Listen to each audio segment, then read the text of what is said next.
ban mun lâu pi bắc kai mun si sana bang ba im sil se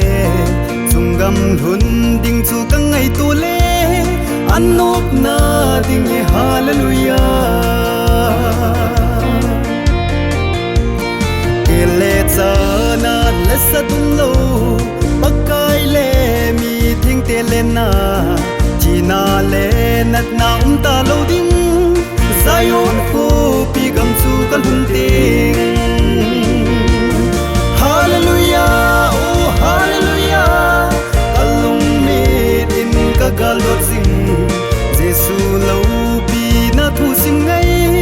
pathil le chapan vai hom ta ding oh chuni le jesu mel ka mu ding pathil lal to na chung a chun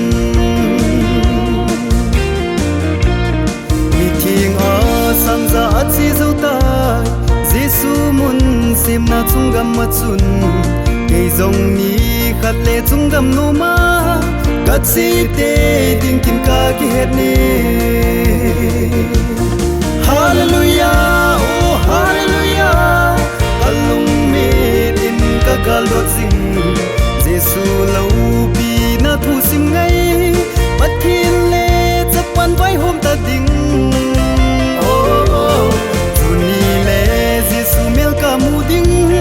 pathil lal to na chung a chun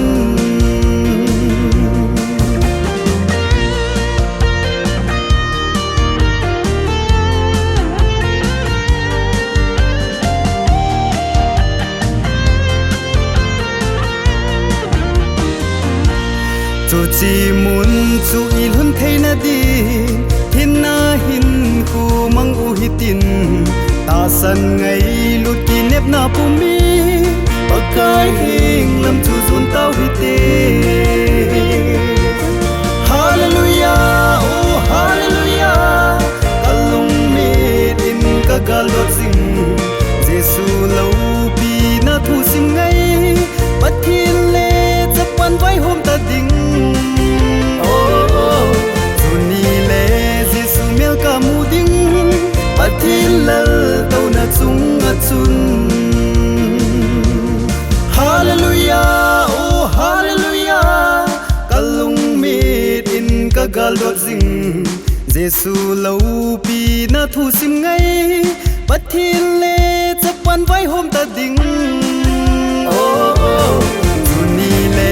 jesu mel ka mu ding pathil